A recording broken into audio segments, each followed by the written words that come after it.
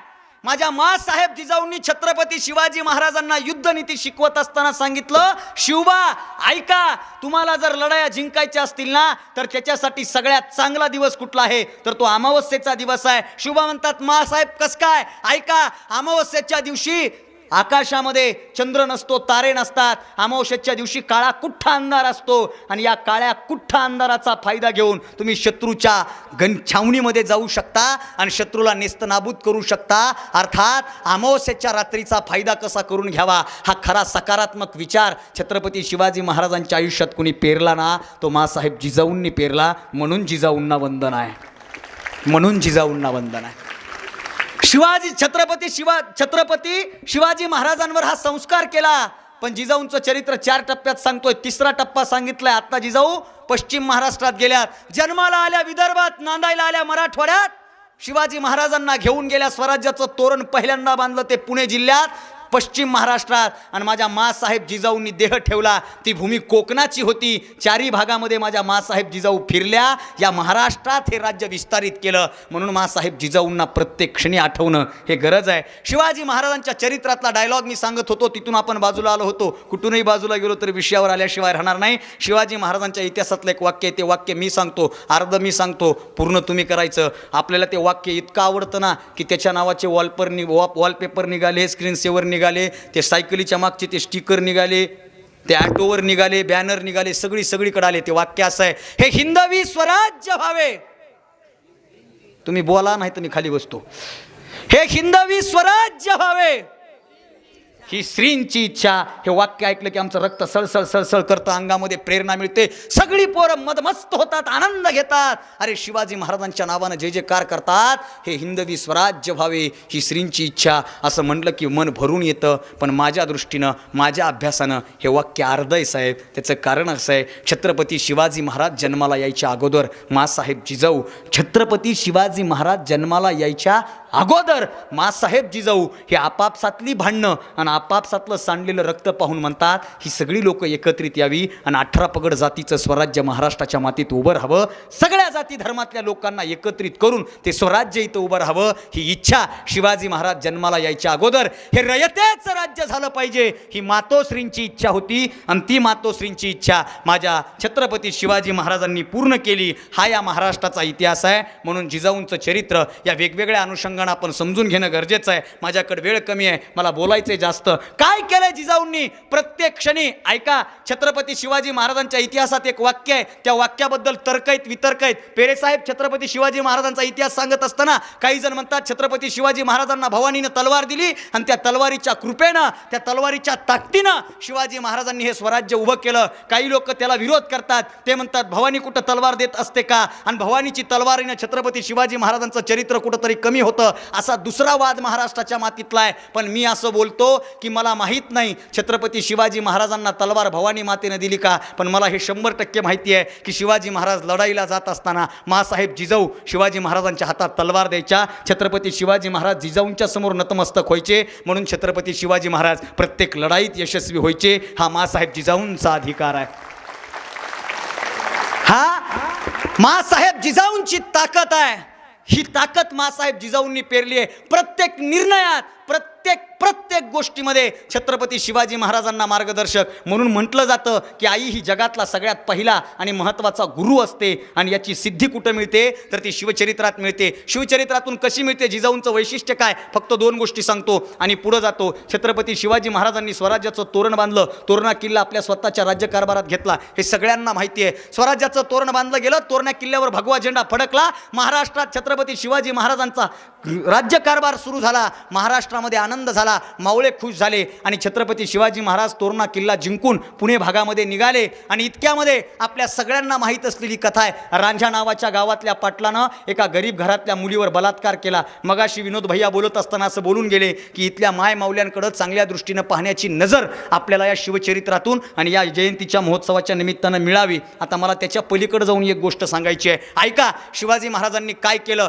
छत्रपती शिवाजी महाराजांच्या कानावर रांझ्याच्या पाटलाची गोष्ट आली. 2 मावळे रांझ्याच्या पाटलाच्या वाड्यात पाठवले. पाटलाच्या वाड्यात गेल्याबरोबर मावळ्यांनी सांगितलं, चला तुम्हाला छत्रपती शिवाजी महाराजांनी बोलवलंय. आणि समोर मदमस्त अवस्थेतला, मद्याधुंद अवस्थेतला पाटील म्हणतो, कोण शिवाजी, कोण शिवाजी?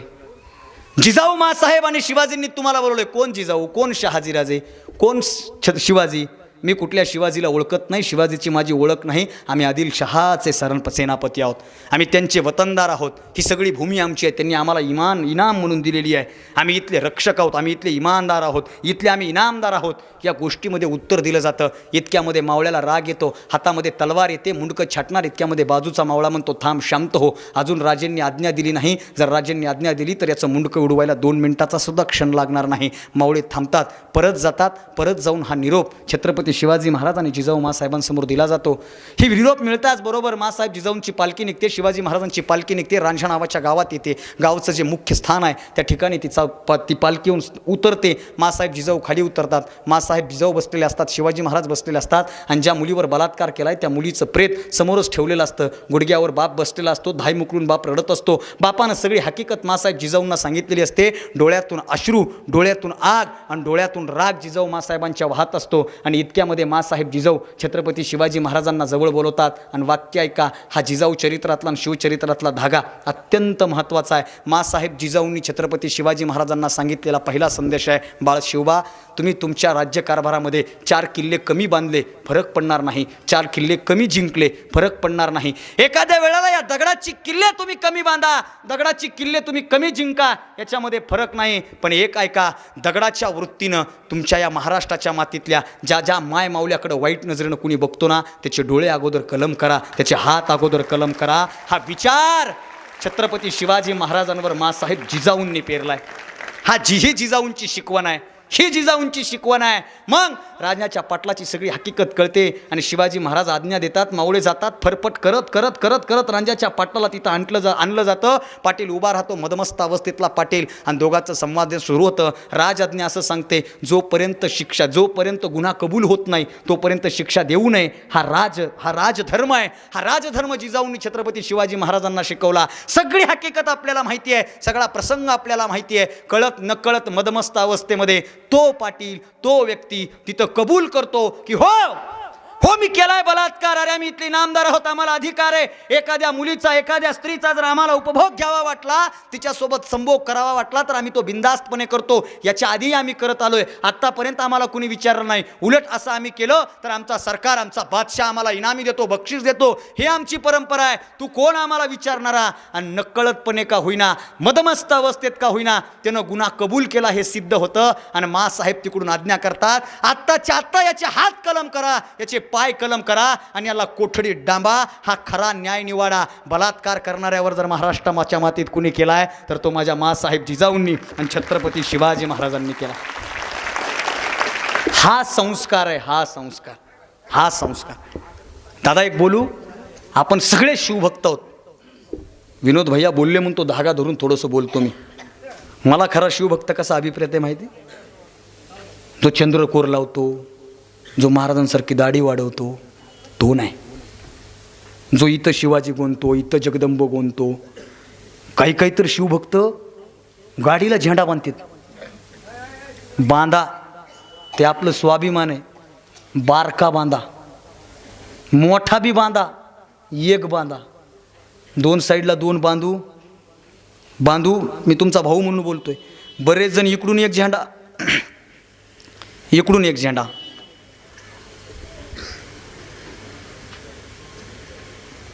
वाजवा एकदा जोरदार टाळ्या वाजवा. ते आपल्याच रॅलीचे घोडे आहेत का हां? वा, त्यांच्यासाठी वाजवा टाळ्या, त्यांनी ऐकू नाही ऐकू.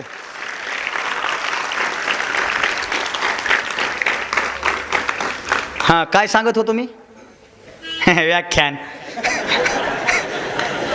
हे तर पटन आम्हाला. हेनं तर घोटाळा झाला महाराष्ट्राचा. हां, झेंडे शबाज दादा. इकडून एक झेंडा, इकडून एक झेंडा, आणि त्या झेंड्यावर गेंडा, आणि गाडी बुई.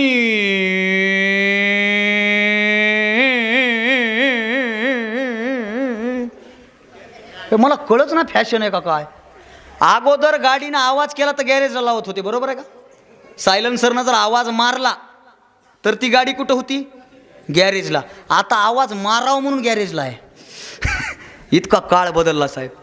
ते एका जणानं 2 झेंडे बांधले साहेब, आणि 2 झेंडे बांधून पोरगं 80-90च्या स्पीडनं चलत होतं. स्पीडनं गेलं आणि हायवेला लागलं. पलीकडून एक कंटेनर येत होतं आणि कंटेनरनं उडवलं. ते पोरगं गेलं आणि रात्री मग लोक म्हणाले आपल्या शिवाजी महाराजांचा मावळा. तो अपेक्षित नाही मला. दादा तुमच्या भावासारखा भाऊ आहे. ऐका, आपण गाडीवर जगदंब लिहितो, आपण गाडीवर शिवाजी महाराजांची मूर्ती लावतो ना, लावली पाहिजे. तो आपला स्वाभिमान आहे. बरीच पोरं गाडीवर शिवाजी महाराजांचा चेहरा लावतात, प्रतिमा लावतात, जगदंब लिहितात, राजे लिहितात, मुजरा लिहितात. फक्त आम्ही राजांचे वारसदार असं लिहितात, राजे पुन्हा जन्माला या असं लिहितात. नव्हे छत्रपती शिवाजी महाराजांची राजमुद्रा गाडीवर लिहितात. ऐका, त्या गाडीवर राजमुद्रा लिहिणं ही आपली खरी शिवभक्ती नाही. ज्या पोरांनी शिवाजी महाराजांचं प्रतीक लावलंय ना, त्याचं पहिलं कर्तव्य आहे की आपली गाडी कुठल्याच मुलीला कट मारून गेली नाही पाहिजे, आणि आपली गाडी कुठल्याच चुकीच्या ठिकाणी उभी राहिली पाहिजे. आणि मी सांगतो, एखाद्या पोरानं जर गाडीवर छत्रपती शिवाजी महाराजांची प्रतिमा लावलेली असेल, आणि ते पोराची गाडी पाहून जर एखाद्या गावातल्या किंवा एखाद्या ठिकाणच्या माय माऊल्यांना जर भीती वाटत असेल, तर त्या प्रतिमेचा सगळ्यात मोठा अपमान तो पोरगा तिथं लावून करतोय. हे माझं मत आहे. मला ते नकोच आहे. का? अरे परस्त्री माते समान, हे आम्हाला शिवचरित्रानं शिकवलं, शिवचरित्रानं. हां, आता दुसरी एक गोष्ट थोडंसं बोलतो मी. पेरे साहेब, हे तुम्ही व्हायरल करा. अगोदर काय झाले, काही जण ना काही बोलत आहेत. ते शिवचरित्रातला एक किस्सा लय जण सांगतात की सुभेदाराची सून छत्रपती शिवाजी महाराजांसमोर उभी राहिली. काय? सुभेदाराची सून छत्रपती शिवाजी महाराजांसमोर उभी राहिली, आणि सगळ्यांना वाटलं आता महाराज काय म्हणणार. आणि इतक्यात महाराज म्हणले की अशीच आमची माता सुंदर असती, आम्हीही सुंदर दिसलो असतो वदले छत्रपती. हे सगळे सांगते. हे जेव्हा माझ्याकडे आलं ना, माझी तळपायाची आग मस्तकाला गेली होती. ऐका, शिवाजी महाराज असं म्हणतील का? ए पोऱ्या, म्हणतील?